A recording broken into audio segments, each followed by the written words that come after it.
What if the man who changed Matt Damon's life wasn't just the comedian audiences thought they knew? Nearly 3 decades after Good Will Hunting, Damon has revealed what Robin Williams was really like when the cameras were rolling. A relentless worker who could nail a heartbreaking scene on the first take, then shoot another 15 because he believed something better might still be hiding there. But Williams gave the young actor something even more important than an Oscar-winning performance. Damon says his example helped shape the way he would work for the rest of his career. And one improvised sentence, never written by Damon or Ben Affleck, would ultimately become the unforgettable final line of the movie. Before Good Will Hunting made Matt Damon famous, there was no guarantee the movie would even get made. Damon and his childhood friend Ben Affleck had spent roughly 5 years working on the screenplay. They were young actors from the Boston area with enormous ambitions, but they were hardly in a position to command Hollywood. Then Robin Williams entered the picture. By 1997, Williams was already operating on an entirely different level. He had Good Morning, Vietnam, Dead Poets Society, The Fisher King, Mrs. Doubtfire, and Aladdin behind him.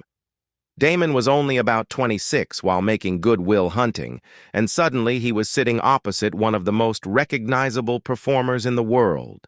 Decades later, Damon admitted just how important Williams saying yes had been. Speaking to ABC's Good Morning America in 2024, Damon said he felt incredibly lucky that Williams agreed to appear in the film, because that is why it got made, ultimately. But something else surprised him. Williams did not treat Damon and Affleck's screenplay like the work of 2 inexperienced kids. Damon later recalled that Williams took it seriously. He arrived prepared.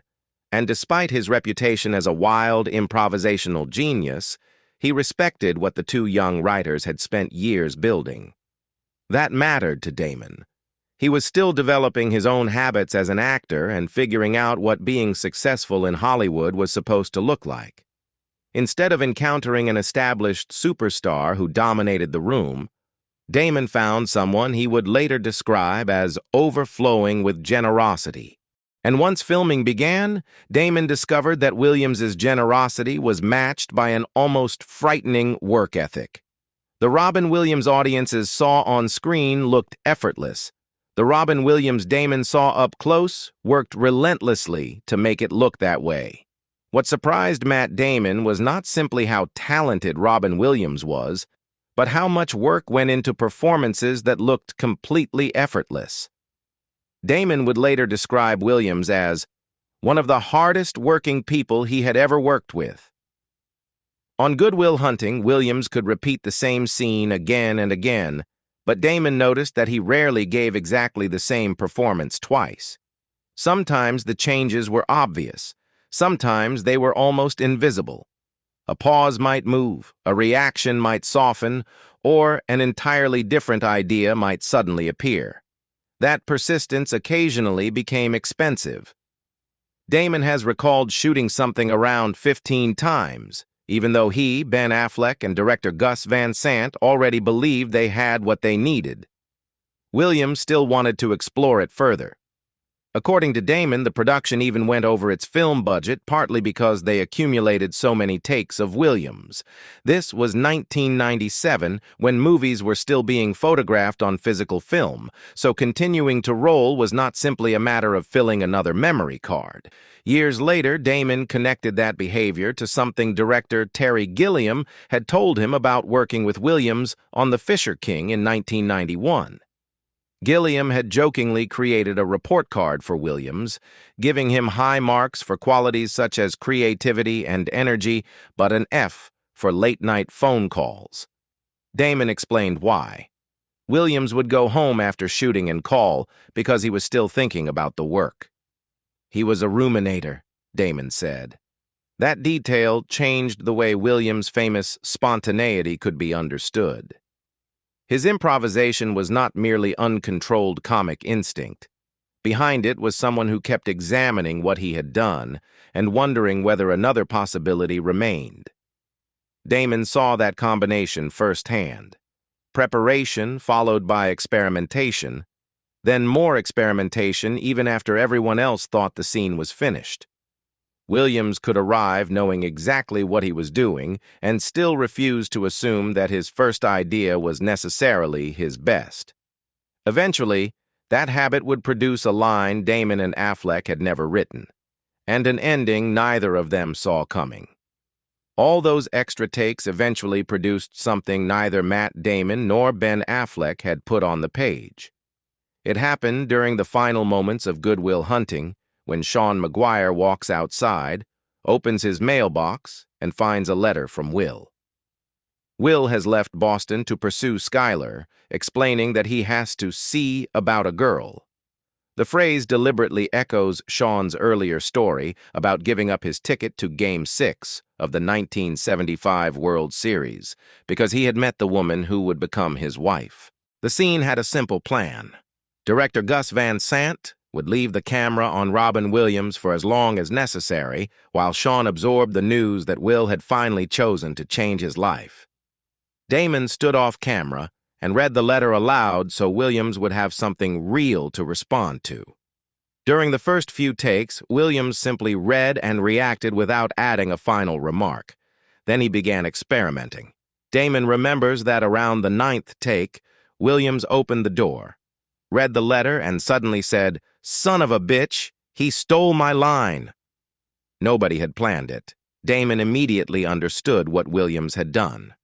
In one sentence, Sean recognizes that Will has taken his advice, but the joke also reaches backward into Sean's own love story. The final scene suddenly connected the emotional journeys of the therapist and his patient without requiring another speech. Damon's reaction was immediate.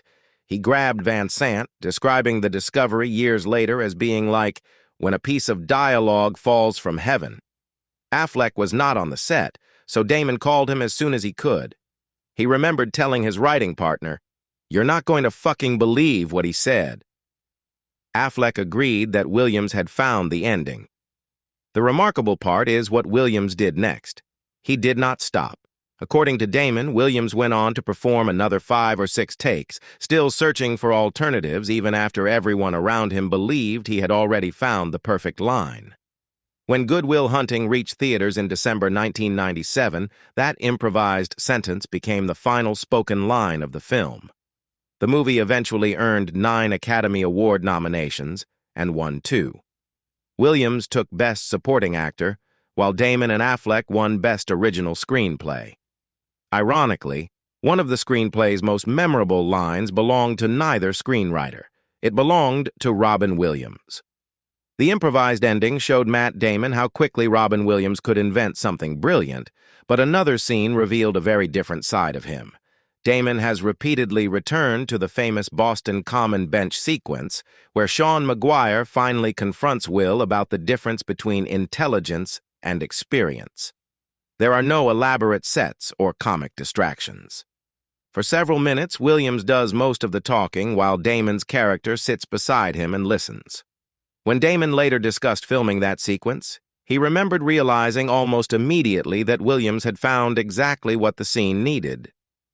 It was Robin's scene, Damon told Joe.ye in an interview later reported by Time. Williams was just crushing it on the first take, and Damon remembered thinking, "This is going to be really good." The significance of that moment went beyond Williams delivering a powerful monologue. Damon had helped write the words, but he was now watching an experienced actor transform them into something emotionally lived in. Sean talks about love, loss, and his late wife, then tells Will that books cannot substitute for actually living through those experiences. Williams plays the scene quietly, without relying on the rapid-fire comedy that had made him famous. That performance became part of a film that changed both men's careers. Good Will Hunting earned 9 Academy Award nominations at the 71st Oscars in 1998. Damon, then 27, was nominated for Best Actor and shared the Best Original Screenplay Oscar with Ben Affleck. Williams, 46, won Best Supporting Actor, the only competitive Academy Award of his career. But Damon's connection to that bench did not end with the movie. After Williams died on August 11, 2014, at age 63, the location became an informal memorial as fans left flowers, messages, and quotations there. Damon later revealed that he returned to the bench with his own family. It was no longer simply a location where they had shot one of Good Will Hunting's defining scenes. Damon went there to think about Williams. That private visit says something the awards cannot. Nearly 2 decades after a 26-year-old Damon sat beside Williams in front of the camera, he returned not as Will Hunting, but as a husband and father remembering the man who had once sat beside him. And what Damon ultimately carried away from Williams went far beyond acting. What Matt Damon ultimately reveals about Robin Williams is that his greatest influence happened away from the finished movie. When Damon entered Good Will Hunting, he was still a young actor trying to understand how someone successful was supposed to behave. In a 2024 ABC interview, Damon explained that his work habits and his entire outlook on the film business were still developing when Williams entered his life. That timing, he believes, made their encounter especially important. Damon described Williams not merely as a gifted scene partner, but as a better role model than he could have asked for. He remembered how Williams treated people around him, including those who could do nothing for his career. That distinction mattered.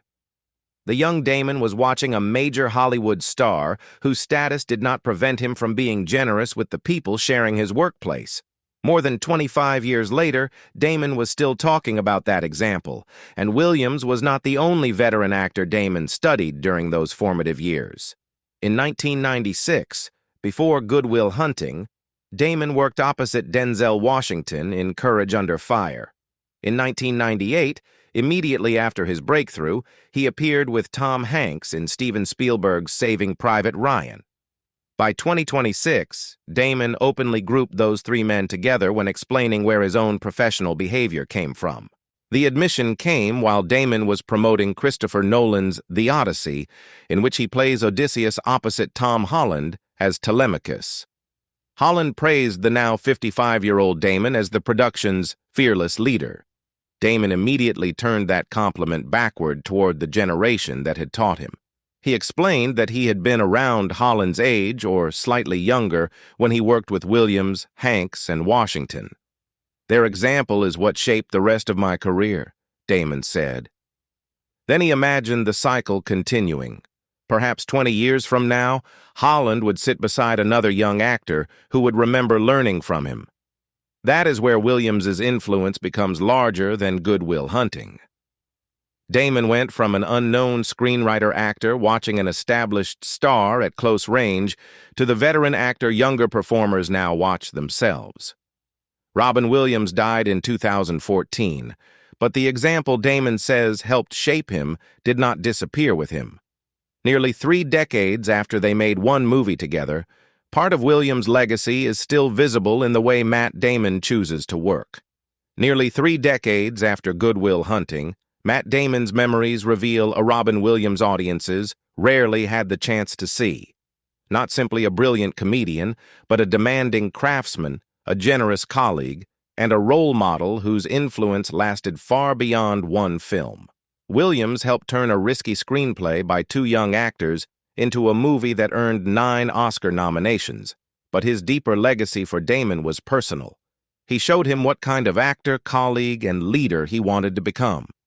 Today, Damon is the veteran younger actors look to for the same kind of example, and perhaps that is one of the most meaningful ways Robin Williams lives on. What is the Good Will Hunting moment that you will always remember Robin Williams for? Share it in the comments, and if you enjoyed this story, like the video, subscribe, and join us for more untold stories behind Hollywood's greatest legends.